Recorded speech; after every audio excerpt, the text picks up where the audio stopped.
Телеканал «Сулус Медиа» вновь пригласил психолога Светлану Федорову, чтобы поразмышлять, проанализировать некоторые моменты в жизни, как, например, почему у людей бывают сложные взаимоотношения с родной матерью. В чем на самом деле смысл жизни? Что такое панические атаки? И о внушаемости. Итак, о сложностях в отношениях с мамами. У некоторых даже здоровье подрывается из-за этого. Как относиться к ним спустя годы?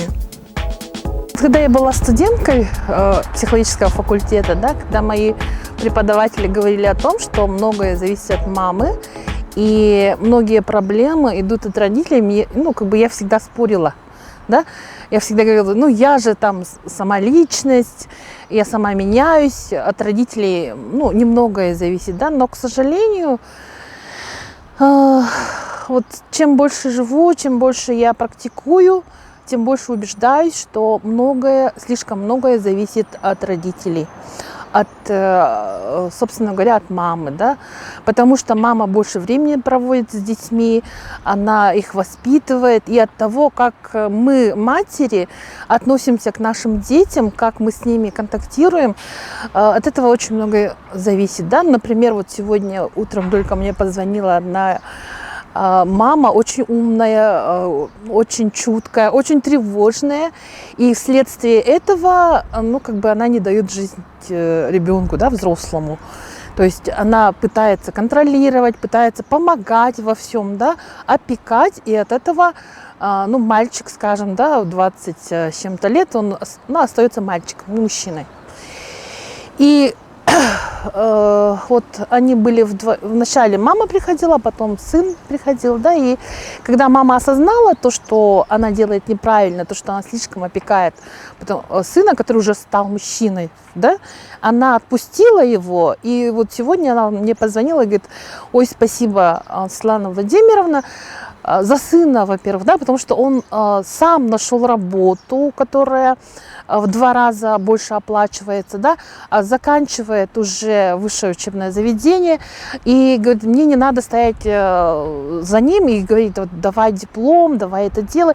Он сам все на это идет, он сам все делает, и самое главное, говорит, я горжусь, что он все это делает самостоятельно, без моих каких-то там упреков, без моих подгонялок. А я говорю, до того времени, как поговорила с вами, она говорит, я честно думала, что без этого он не сможет жить.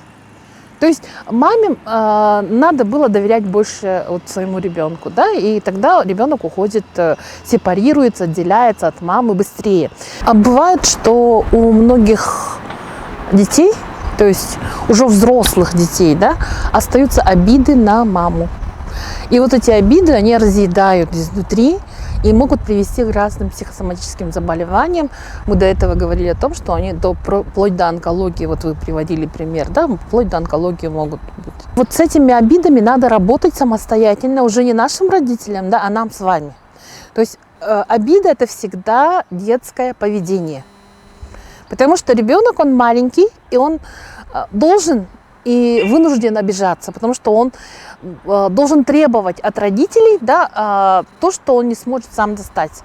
А мы, взрослые люди, должны уже сами самостоятельно всего добиваться. Давайте вспомним, когда мы в детстве обижались, что мы делали. Мы надували губы, и такое лицо делали, для чего? Для того, чтобы мама увидела и сказала: ой, моя маленькая, подойди сюда, я тебя обниму, давай мы помиримся, А когда мы взрослые, в принципе, мы сами должны подойти к родителю, если мы хотим что-то сделать, и выйти из этих обид, чтобы эти обиды нам не мешали жить. Потому что обида всегда есть детское поведение. А взрослое поведение, оно может выглядеть таким образом. Я прошу, не требую, я прошу. И если мне идут навстречу, делают что-то благодаря моей просьбе, я благодарю и с благодарностью это принимаю. И тогда я остаюсь здоровой, не больной, не обиженной, не злой. А если я прошу, но мне говорят нет, тогда я принимаю и это. потому что я взрослый человек, да, принимаю, отпускаю и говорю, ну хорошо, нет, так нет, да, и тогда тоже остаюсь здоровым, то есть у меня нет, скажем, тревоги, почему это мне не сделали, да, вот эта установка нам мешает жить, вот это, если человек это осознает, да, это вот уходит, это положение детское, да, детская ситуация обиды, и тогда взрослый человек остается свободным в своих поступках, в своей жизни, ну и свободным, скажем, от фигуры родителя. Чем опасны панические атаки? Как управлять ими? Что такое паническая атака? Это когда человек начинает задыхаться, человек начинает бояться того, что он сейчас вот умрет, задохнется, или у него начнется там сердечный приступ, да, и он умрет от этого. На самом деле это просто неправильно понятая реакция организма на стрессовую ситуацию. То есть наш организм никогда нас не убьет. Он просто помогает уйти из этого непривычного, неприятного состояния стресса. Да? Если привести пример, у меня очень такой пример показательный. Была женщина, повар, она говорит, вот у меня вот в этом году из-за всего, что происходит в мире, из-за коронавируса, из-за этого карантина, начались панические атаки. И я, говорю, боюсь, что умру и оставлю ребенка 15-летнего, да, одного. А старшим сыном у меня как бы неприятности, я не могу с ним разговаривать, он начал пить и так далее. Да? И когда мы начали разбирать, что у нее происходит в панические атаки, она вот клиническую картину панических атак полностью описала. Да? И я начала искать первопричину, когда это было, да, всегда психологи так делают, когда были первые атаки, когда они начались, закончились, с чего начались, и оказалось, что это не первая паническая атака, да, а началось еще в 9 классе. И у нее был страх, что она проглотила кусочек зеркала, которое разбил старший брат в приступе там, гнева, агрессии, придя пьяным домой, да. И когда у нее началось все это, потом второй раз у нее появились эти панические атаки 21 год, когда она родила первенца. И когда мы начали размышлять, то есть мы с ней вместе стали искать, что же объединяет вот эти 3 случая, да? Оказалось, что во всех 3 случаях у нее были конфликты с мужчиной. Вначале вот с старшим братом, когда она очень испугалась его, да. Во втором случае муж начал пить, наркоманить, и она боялась там остаться одна с ребенком, и он тоже был злым, там, агрессивным. А в этом случае вот сын начал пить, старший. И в первых 2 случаях, когда началась паническая атака, когда у нее вот эти приступы начались, родители просто взяли и ее перевезли в другой город, где она закончила учебу, и панические атаки они сами собой прошли. Во втором случае, когда она написала, что ей плохо, позвонила, мама примчалась и забрала ее оттуда, да, и панические атаки тоже закончились. То есть организм запомнил выход из ситуации. Когда мне плохо, у меня начинаются панические атаки, и ко мне приезжают люди, мне помогают. Да? Вот сейчас ей некому помочь. Организм об этом-то не знает. Он просто следует по шаблонному пути. Да? И когда женщина это осознала, она успокоилась. Да? Она поняла, что это просто ответ организма на неприятную ситуацию. И в итоге она успокоилась, и все на одной встрече все закончилось. И самое главное в панических атаках понять причину. Где причина? Где зарыта собака? Да? Почему у человека вдруг начинаются вот эти панические атаки? У многих по-разному. У всех людей не одинаково. Да? Например, кто-то побоялся, ему стало страшно, он пережил травмирующую ситуацию, но об этом забыл. И через 9 месяцев или через 8 месяцев человек успокоился, вот напряжение какое-то падает, он уезжает там, такую в отпуск или куда-то вот вообще расслабляющую обстановку, и в это время у него начинается паническая атака. И человек не понимает, из-за чего. Все хорошо, море, отдых, спокойствие, любимый рядом, а тут вот паническая атака. Вот самое страшное в панических атаках – необъяснимость, почему они начинаются, да, из-за чего они появляются. А когда человек попадает к специалисту и вместе с ним начинает копать, и причину находит, он успокаивается. Потому что для человека главное объяснить для себя, что с ним происходит. И когда человек осознает, находит причину, у него появляется возможность бороться с этим. А как бороться? Можно, очень много разных приемов. Да? У меня была пациентка или клиентка, скажем, да, которая ходила 3 месяца на телесную терапию. Снимала напряжение путем телесной терапии, чисто физически. Ну и при этом, конечно, мы осознавали, там разговаривали. Но самое главное для нее было вот снятие напряжения физическим путем через телесную терапию. Прошло, помогло, да. И она уезжала в Сеул, потом приехала, говорит, все, ничего не боюсь, самолетов не боюсь. Я была очень рада. Ну вот самый длительный случай, когда 3 месяца мы с ней практически каждую неделю работали, да? А все остальные, как-то вот побыстрее. Были случаи, когда человек не мог глотать, он боялся того, что он поперхнется и умрет. Да? Причина была в том, что девушка ухаживала очень долго за своим дядей, который умер от рака пищевода, да? И страх остался того, что она может заразиться, она может также умереть от этого, да? Но сама этого не осознавала. Когда вот дядя умер, процесс горевания тоже был каким-то вот сокращенным. Она себя заставила не плакать, там успокоиться, сказала, что вот ему там хорошо, полегче стало, да. Но в итоге она чувствовала себя виноватой, вот не догоревала, да, не плакала, когда он умер. То есть чувство вины, чувство страха объединяются, и через некоторое время, через неделю-другую, она встречается со своей подругой в кафе, поперхнулась, и это стало вот как стимулом к тому, что у нее появился страх, паническая атака перед едой вообще, да, и она вообще не могла кушать, похудела по-моему, на 15 килограмм за месяц. Пришла сначала, это была моя первая клиентка, кстати, с панической атакой.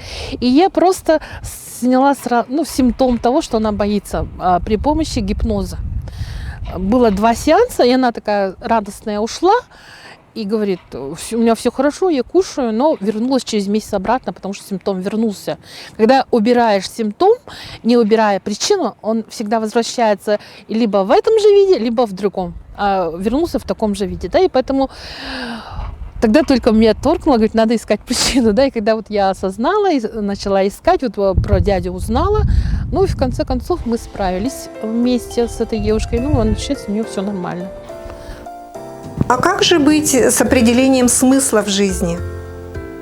Смысл жизни ищут не все, да, и может быть это хорошо, потому что вот как вы правильно сказали, многие знания, многие печали, да, как сказано в Библии, чем человек больше знает, тем больше он ищет, тем больше он сомневается, и в итоге может довести себя до разных стрессовых ситуаций, как и в поисках смысла жизни, да.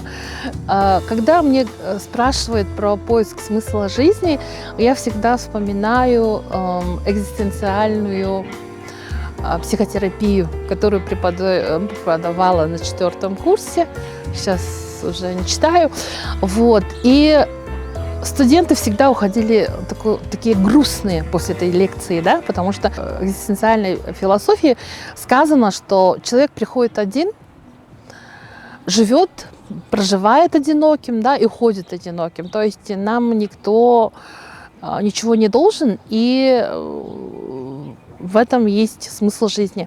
И вот как раз на этой же паре мы разбираем, что такое смысл жизни. Смысл жизни можно увидеть во многом, если вот так поискать, да.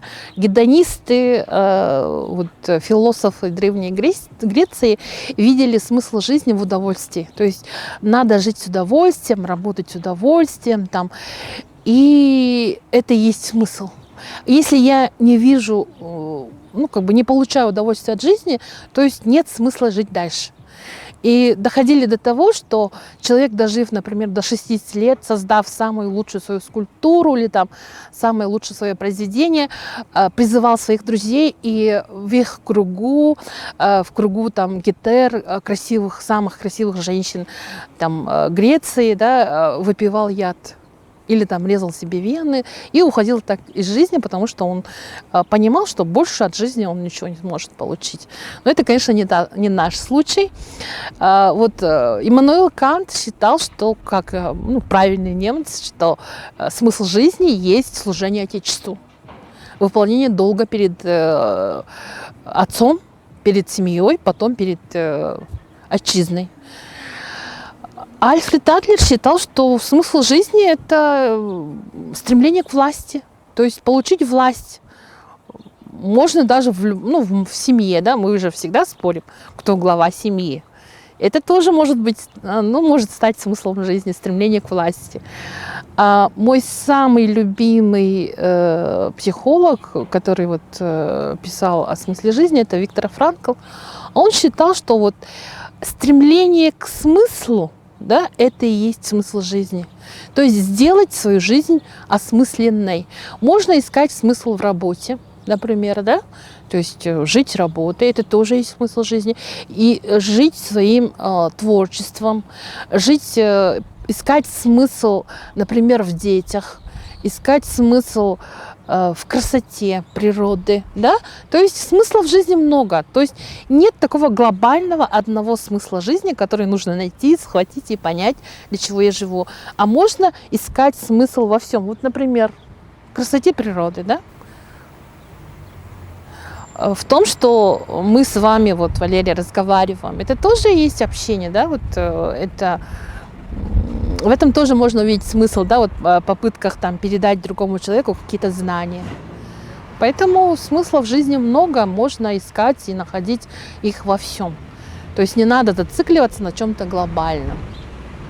Все. Получается, у кого сложная ситуация, все равно нужно постараться самому человеку. Да, и постараться самому найти главное, да, и самое главное увидеть, где можно искать, да, то есть не надо думать, что я найду что-то вечное там в религии, или, в религии тоже можно найти свой смысл, да, но не надо думать о том, что мы должны найти какой-то глобальный смысл жизни. Нет, смысл жизни, он во всем. Буквально во всем, он рассыпан везде. Его можно только найти благодаря всей своей жизни. Работе, любви, творчеству, опять-таки повторюсь, да, красоте природы, смеху детей. Или просто смысл жизни видеть в том, чтобы сделать счастливым хотя бы одного человека в твоем окружении. Почему бы нет? И, наконец, о рекламе. Кто сильнее подвержен воздействию, наиболее внушаем? Опять-таки, это все зависит от нашего личного характера, типа темперамента. И, в этом случае, наверное, немножко доверчивости, да, то есть люди, которые очень доверяют, особенно старшее поколение, которые, приручены к тому, что с экрана не врут, то есть не лгут, да. Все, что написано, это есть правда. Люди, которые воспитаны на этом, они могут очень легко повестись на всякую рекламу. А есть люди, которые, есть же люди, сомневающиеся, да, во всем, которые пытаются сами убедиться в том, в чем их убеждают. Такие люди, они мало рекламе верят, да. Но в основном реклама, она пишется же умными людьми.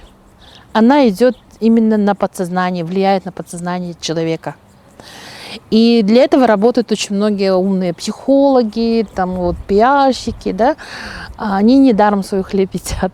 И все это, например, звук льющейся воды, да, который на подсознательном уровне хочется прямо взглотнуть, да, такое.